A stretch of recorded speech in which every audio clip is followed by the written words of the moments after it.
नमस्कार दोस्तों, मैं तरुणा गुप्ता आपके अपने यूट्यूब चैनल में आपका स्वागत करती हूँ।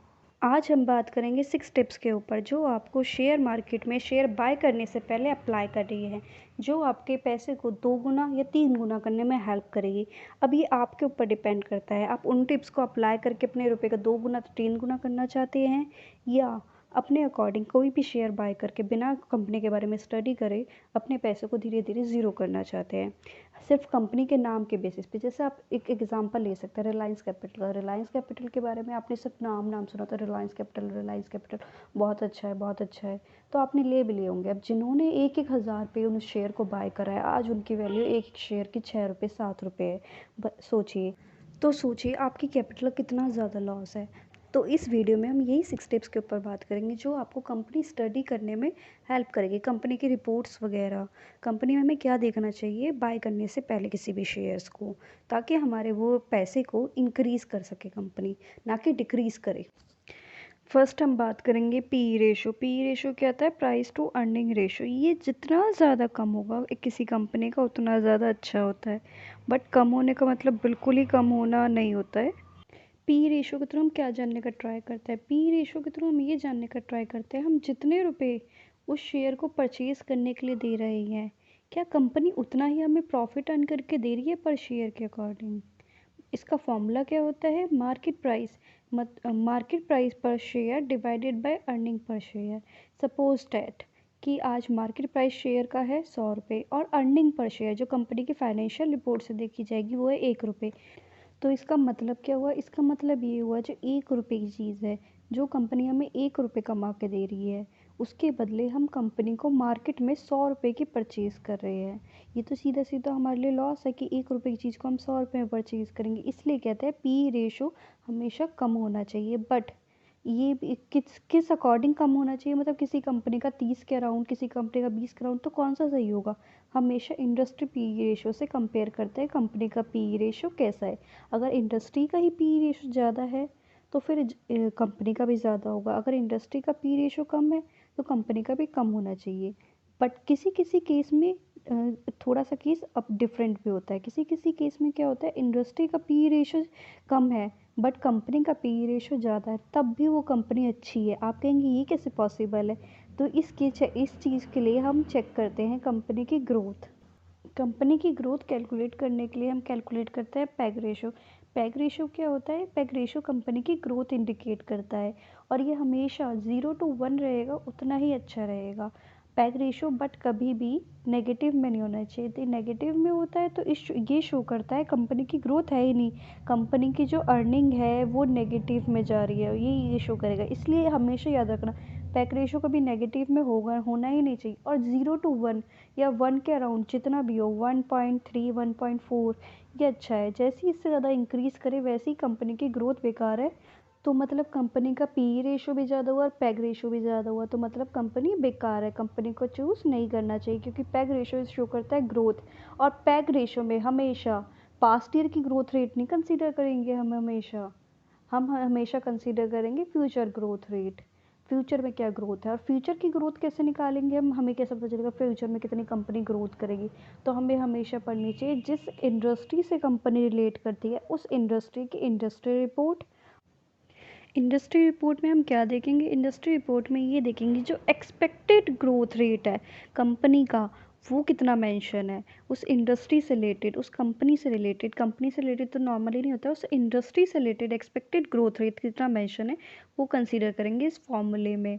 और जो हम एक चीज़ और कर सकते हैं, हम क्या कर सकते हैं, जो कंपनी का लास्ट ईयर की ग्रोथ रेट है वो भी ले सकते हैं, बट वो कम कंसीडर करना चाहिए। अगर बाई चांस हमें मिल ही नहीं रहा है किसी वजह से, या हमारे पास टाइम शॉर्टेज है, या बाई चांस मिल रहा है, तो हम कंसिडर कर सकते हैं, बट करना नहीं चाहिए क्योंकि वो हमें पास्ट ईयर के अकॉर्डिंग रिजल्ट बताएगा, बट हमें तो फ्यूचर में देखना है।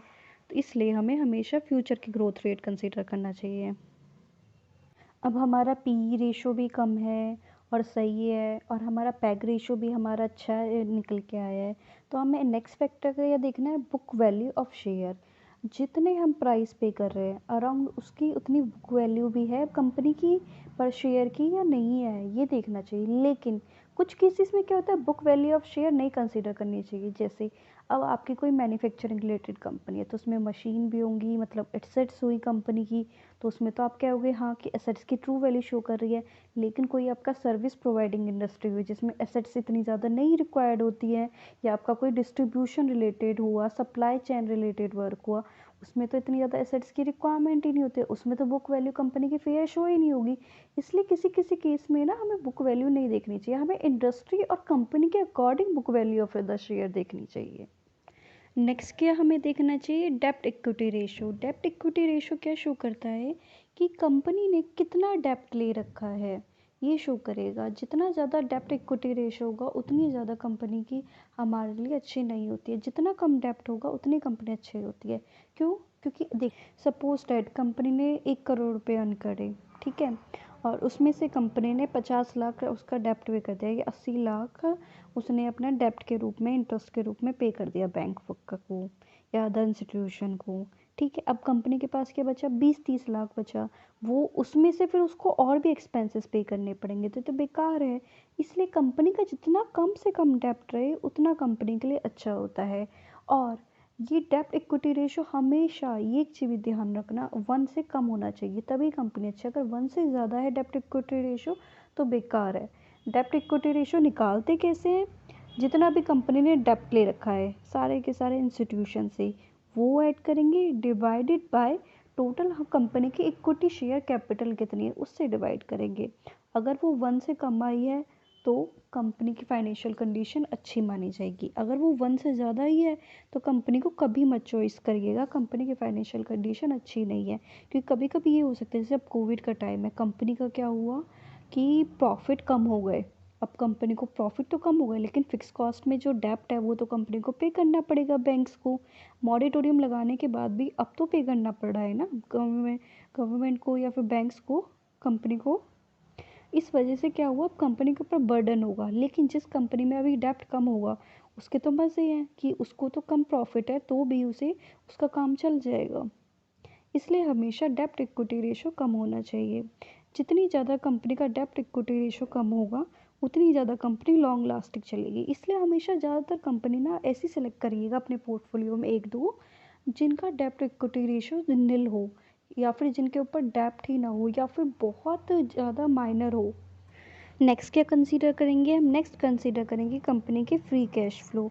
फ्री कैश फ्लो क्या होता है कंपनी का, देखिए कभी कभी क्या होता है कंपनी अपना प्रॉफिट दिखा देती है कि उसे 15 करोड़ हो गया, 20 करोड़ हो गया, बट एक्चुअल में उसे प्रॉफिट इतना हुआ नहीं होता है। क्यों? क्योंकि एक रूल होता है अकाउंटिंग का जिसमें हमें प्रॉफिट इन फ्यूचर में होने वाला है वो भी हमें रिकॉर्ड करना होता है। हमें कहीं से रुपए रिसीव होने वाले हैं वो भी हमें अपने अकाउंट्स की बुक्स में रिपोर्ट करना होगा, ठीक है। अभी हमें रुपए रिसीव नहीं हुआ है, बाई चांस वुड हमें रिसीव ना हो, जैसे अब हमारा बैंक के केस में क्या होता है, बैंक के केस में यही तो होता है, हमें रुपए रिसीव होने वाले थे बट हुए नहीं। अब हुए नहीं तो क्या हो जाएगा, धीरे धीरे एनपी हो जाएंगे। वैसे ही कंपनी के केस में होता है कि रुपए रिसीव होने वाले थे बट हुए नहीं है। अब हुए नहीं है तो एक्चुअल में तो हमारे पास पैसे ही नहीं आए, तो कंपनी को ऐसे करके हमारा प्रॉफिट है वो तो ज़्यादा दिख गया लेकिन रियल में हमारी कंपनी की कंडीशन अच्छी नहीं होती है। इसलिए हमें कंपनी का हमेशा फ्री कैश फ्लो कंसीडर करना चाहिए। फ्री कैश फ्लो में हम ये पता चल जाएगा कंपनी को, जैसे कंपनी ने अगर 100 करोड़ का अपना प्रॉफिट दिखा रखा है, कंपनी को एक्चुअल में 100 करोड़ का हुआ था या नहीं, चलो 90 हो गया, 80 हो गया, उसके अराउंड है ना।